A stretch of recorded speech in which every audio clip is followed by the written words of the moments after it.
તો હેલો મિત્રો નમસ્કાર। તો આપણે એક નાનકડી અમથી ટોરી લઈને આવી ગયા છીએ। તો આપણે એ ટોરી વિશે ચર્ચા કરવા જઈ રહ્યા છીએ, પણ એ પહેલા તમે સાસા દશામાના ભક્ત હોય તો એક લાઈક ને કમેન્ટ કરીને જરૂર બતાવી દોસ્તો। તો તમને ખબર જ હશે કે દશામાના વ્રત ચાલી રહ્યા છે, તેવામાં ઘણા બધા ચમત્કારો પણ જોવા મળી રહ્યા છે દોસ્તો। તો લાખો ભાવિક ભક્તો મીનાવાડા દર્શન કરવા ઉમટી પડ્યા છે। તો ઘણા બધા લોકો વાહન લઈને જઈ રહ્યા છે, તો ઘણા બધા લોકો એમ કહેવાય છે કે પગપાળા યાત્રા કરીને જઈ રહ્યા છે દોસ્તો। તો દોસ્તો આપણે નાનકડી અમથી ટોરી લઈને આવી ગયા છીએ, તો એન્ડ લગી બન્યા રહેજો। હું તમને આખી ટોરી કહેવા જઈ રહ્યો છું, પણ એ પહેલા તમે દશામાની માનતા હોય તો જય દશામાં કમેન્ટની અંદર જરૂર લખી નાખજો દોસ્તો।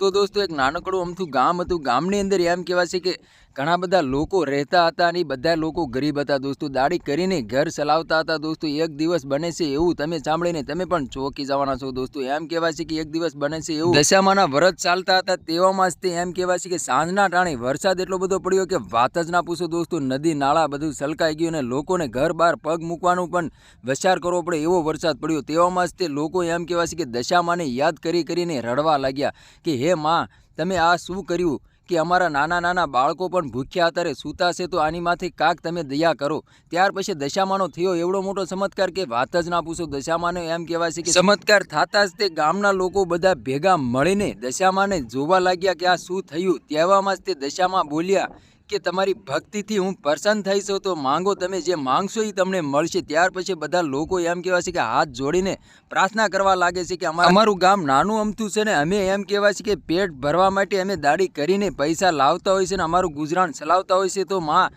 આટલો બધો વરસાદ પડ્યો છે તેના કારણે અમે ઘર બહાર જઈ પણ નથી શકતા અને દાડી પણ કરી નથી શકતા। તો કૃપા કરીને વરસાદ અમારા ગામમાં પડે તો થોડો ઘણો પડે અને એમ કહેવાય છે કે અમારું હંમેશા માટે ગુજરાન ચાલે એવી અમને હિંમત આપો અને સદાય તમારો હાથ અમારા માથા ઉપર રહે અને એવા આશીર્વાદ પણ આપો। ત્યાર પછી દશામાં બોલે છે તથાસ્તુ। ત્યારથી જ તે ગામના લોકો બધા હળી મળીને દશામાના વ્રત કરે છે દોસ્તો। તો આને જ કહેવાય દશામાનો ચમત્કાર દોસ્તો। તો તમને આ સ્ટોરી કેવી લાગી દોસ્તો કમેન્ટ કરીને જરૂર બતાવી દોસ્તો। અને અમારી ચેનલમાં નવો તો ચેનલ સબસ્ક્રાઈબર કરવાનું ભૂલશો નહીં, તેથી કરી આવનારા વિડીયો તમારા માટે લાવતો છું દોસ્તો। તો તમને ખબર જ હશે કે દશામાના વ્રત ચાલી રહ્યા છે, તેવામાં જ તે ઘણા બધા ચમત્કારો પણ જોવા મળી રહ્યા છે દોસ્તો। ઘણી બધી મહિલાઓ એમ કહેવાય છે કે સવારમાં દીવા અગરબત્તી કરતી હોય છે, ત્યાર પછી ચોપડી પણ વાંચતી હોય છે ને ત્યાર પછી દશામાના ગુણગાન ગાતા હોય છે ને મહિલાના શરીરની અંદર સાક્ષાત દશામાં આવે છે ને હાથમાંથી કંકુ પણ વરસતા હોય છે, એવી પણ ક્લિપો અને વિડીયો સામે મળી રહ્યા છે દોસ્તો। તો તમારા આના વિશે શું કહેવું છે કમેન્ટ કરીને જરૂર બતાવી દોસ્તો। અને અમારી ચેનલમાં નવું તો ચેનલ સબસ્ક્રાઈબર કરવાનું ભૂલશે નહીં, તેથી કરી આવનારા વિડીયો તમારા માટે લાવતો છું દોસ્તો।